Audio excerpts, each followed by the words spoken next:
আজকে যে বিরোধী দল গঠিত হয়েছে এই বিরোধী দল তো সার্কাস বিরোধী দল। সারাক্ষণ নাসিরউদ্দিন পাটোয়ারির মতন ছেলের বক্তব্যের করবে, রিপ্লাই দিবে। এই সময় কি বিএনপির আছে? বা অন্তর্বর্তীকালীন সরকার তো জামাতময় সরকার ছিল, সর্বকনিষ্ঠ এমপি হয়েছে হান্নান মাসুদ। সে কি চাঁদাবাজদেরকে থানা থেকে ছাড়াইতে যায় নাই? সংবিধান মেনে সবার আগে শপথ নেওয়ার জন্য দৌড়ঝাঁপ কে করেছে? নাহিদ ইসলামরা করেছে। আজকে অন্তর্বর্তীকালীন সরকারের ব্যর্থতার দায় কেন বিএনপি দিবে? আওয়ামী লীগের যারা অপরাধ করে নাই, এত বড় দল সবাই তো আর অপরাধ করে নাই। সবাই অপরাধ করে, তাদের বিষয়টা আমাদের ভাবতে হবে। আমি এখানে যা কিছু বলছি এর পুরো দায় কি বিএনপি নিবে? বলেন। আমার এই বক্তব্যে অনেকে খুশি হতে পারে, অখুশি হতে পারে, অনেক বক্তব্য দলের বিরুদ্ধে চলে যেতে পারে।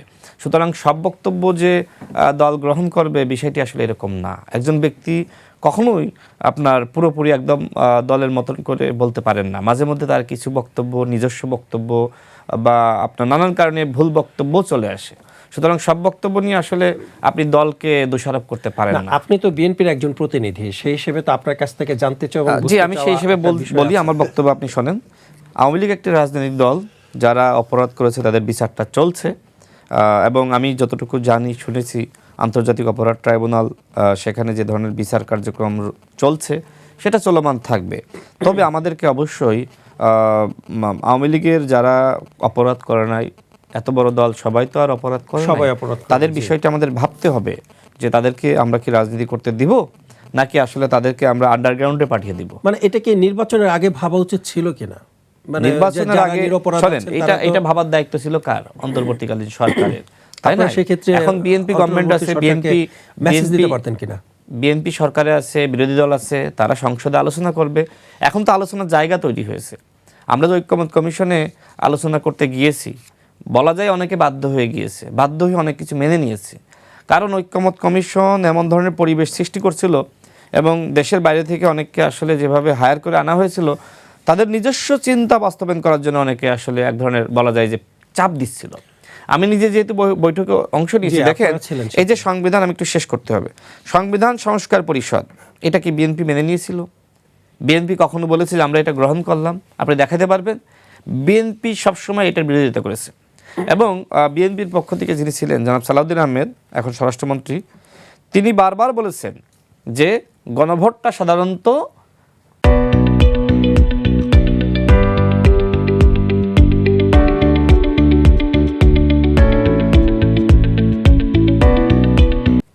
নির্বাচনের পরে হয়, যেটি বাংলাদেশের বিশেষজ্ঞ আইনজীবীরা বলছেন। পৃথিবীর ইতিহাসে যেখানেই গণভোট হয়েছে নির্বাচনের পরে, একই দিনে জাতীয় নির্বাচন, একই দিনে গণভোট, এইটা তো বলা যায় যে জাতীয় নির্বাচন দিবে না, যে কারণে অনেকগুলো দল এটা মেনে নিতে বাধ্য হয়েছে। তারা দাবি করলো কি আগে গণভোট হইতে হবে। কিসের ভিত্তিতে? আপনি ঐক্যমত কমিশনে একটা আলোচনা করলেন, সেই কমিশনে কারা রয়েছে? সেই কমিশনে শুধুমাত্র রাজনৈতিক দলের নেতৃত্ব রয়েছে, সেখানে তো জনগণ নাই। সুতরাং আপনি আগে নির্বাচনটা করেন, নির্বাচিত যারা প্রতিনিধি তারা জাতীয় সংসদে আলোচনা করবে, আলোচনার ভিত্তিতে যতটুকু বিষয় সম্মত হবে সেইটাতে গণভোট দেন। এটা তো আইনসম্মত হওয়ার দরকার ছিল, কিন্তু এই কথা তো ওই সময় বলা যায়নি। আমাদের আলী রিয়াজ স্যাররা তারা নতুন নতুন আইন সামনে এনে দাঁড় করিয়েছে, তারপরে মানে বলা যায় যে আপনারা প্রতিবাদ তো করতে পারতেন। প্রতিবাদ করা হয়নি। আপনি কি আমার বক্তব্য শোনেন নাই? আমি অসংখ্যবার বলেছি যে এটা এরকম না, এটা এরকম হবে না। আমাদের কথা তো ওইখানে আসলে গুরুত্বপূর্ণ ছিল না, সেখানে গুরুত্বপূর্ণ ছিল আমাদের যারা বিদেশপ্রেমী উপদেষ্টারা, যারা বিদেশ থেকে যাদেরকে হায়ার করে আনা হয়েছিল তাদের মন্তব্য গুরুত্বপূর্ণ। এখন বিএনপি অনেক কিছু ছাড় দিয়েছে। এখন যদি বিএনপিতে একটা পলিটিক্স আছে, তাই না? এখন যদি আপনি বলেন যে বিএনপির কিছু পলিটিক্স নাই, বিএনপির কোনো কথা মানবো না, বিএনপিকে যা বলবো তাই শুনতে হবে, বিএনপি কি সেটা শুনবে? এটাকে আমি শুনবো? এটাকে আক্তার ভাই শুনবে? এটা জামাত শুনবে? শুনবে না তো। সুতরাং প্রত্যেকটা দলের একটা পলিটিক্স আছে, সেই পলিটিক্সটা ঐক্যমত কমিশন করতে দেয়নি। আমার কথা হলো যে নোট অফ ডিসেন্ট সহ গণভোটে যাওয়ার কথা ছিল, আপনি কি গিয়েছেন? এখন বিএনপিকে বলতেছেন যে শতভাগ মানতে হবে। বিএনপি কি বলেছিল আমরা শতভাগ মানব? দেখেন যেদিন 4টা প্রশ্ন আর একটা উত্তর আসলো, তাই না, গণভোটের প্রসঙ্গে, সেদিন কিন্তু বিএনপির মহাসচিব কি বলেছিল? আমরা যে বিষয়গুলোতে সংস্কারের যে বিষয়গুলোতে আমরা সম্মত হয়েছি, আমরা ক্ষমতা এগুলো সেগুলো আমরা বাস্তবায়ন করব। এখন আপনি গণভোটেরটা করে ফেলিয়েছেন, তো ওই গণভোটে পাবলিক কি ভোট দিবে? না দেওয়ার কোনো অপশন রেখেছিলেন আপনি? আপনি 4টা প্রশ্নের কোথাও আপনি মানে রেখেছেন যে এটা আপনার পছন্দ হয়েছে, এটাতে হা দেন, এটা হয় না এটাতে না দেন? আপনি তো 4টা প্রশ্নের একটা উত্তরে বলছেন হা না দেন, এটা কি হয় নাকি? এভাবে ভোট হয়? বলেন তো পৃথিবীতে কোথাও দেখাতে পারবেন? জনগণের সাথে তো ফাজলামি করেছে ঐক্যমত কমিশন। জনগণের মতামত সেখানে প্রতিফলিত হয়নি।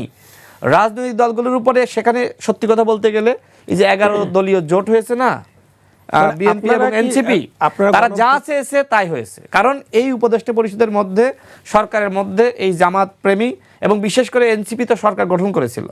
আজকে অন্তর্বর্তীকালীন সরকারের ব্যর্থতার দায় কেন বিএনপি দিবে? বিএনপি কি ওই সরকার গঠন করেছে?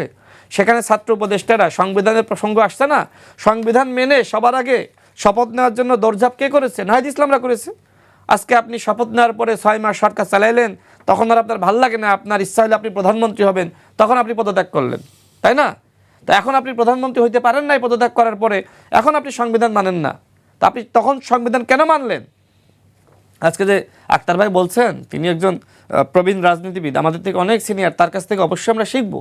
কিন্তু আমরা যেহেতু রাজনীতি করি, আমাদের নিজস্ব কিছু মতামত আছে, সেই বিষয়ে আমি বলি। দেখেন, আজকে শেখ হাসিনা যদি সংবিধান মানেন, এখনও প্রধানমন্ত্রী। শেখ হাসিনা যখন পদত্যাগ করেছেন তখন আর তিনি প্রধানমন্ত্রী থাকেন না, তখন আর আওয়ামী লীগ ক্ষমতায় থাকে না। দ্বিতীয়ত, রাষ্ট্রপতি যখন সংবিধানটা ভেঙে দিয়েছে তখন নতুন নির্বাচনের প্রয়োজনীয়তা ছিল। যদি আপনি সংবিধান মানেন, সংবিধান যেটা শুরুতে তারা মেনে শপথ নিয়েছিল, এই সংবিধান মানার কারণে পরবর্তী নির্বাচন 90 দিনের মধ্যে হওয়ার দরকার ছিল। আমি রাশেদ খান, আমার কাছে মনে পড়ে, বাংলাদেশের দ্বিতীয় কোনো ব্যক্তি না, সর্বপ্রথম আমি বক্তব্য দিয়েছিলাম যে এই সরকার ব্যর্থ হবে, তারা সংস্কার বিচারটা করতে পারবে না, 90 দিনের মধ্যে নির্বাচন দিয়ে সম্মানে বিদায় নেওয়া উচিত। এখনো পর্যন্ত গণমাধ্যমে, সোশ্যাল মিডিয়ায় এই বক্তব্য আপনি পাবেন। সেই সময় তো অনেকে আমাকে গালি দিয়েছিল। আচ্ছা, আমাকে বলেন, 18 মাসে এই সরকার সংস্কার আর বিচারের কতটুকু আসলে পদক্ষেপ তারা নিয়েছে, কতটুকু পেরেছে? বিচার মানে কি শুধুমাত্র আপনি রায় দিয়ে দিবেন সেটা কি বিচার? নেভার, এটা কোনো বিচার না। বিচার মানে আপনি যারা অপরাধী, আসামি ভরেছে বিভিন্ন মিথ্যা মামলা দিয়ে, রাজনৈতিক মামলা দিয়ে। মিথ্যা মামলা তো হয়েছেই। আমি তো আগেই বলেছি, আওয়ামী লীগের সবাই তো অপরাধী না।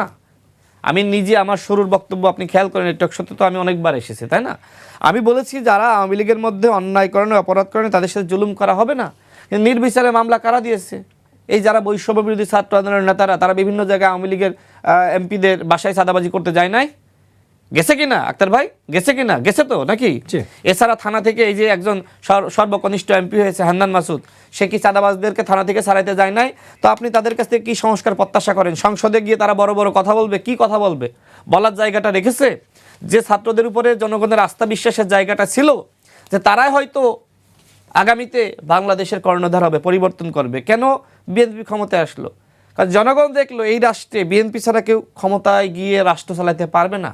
জামাত ইসলামের প্রসঙ্গ যদি আসি, দেখেন জামাত ইসলাম তারা যে ভোট করেছে, তাই না?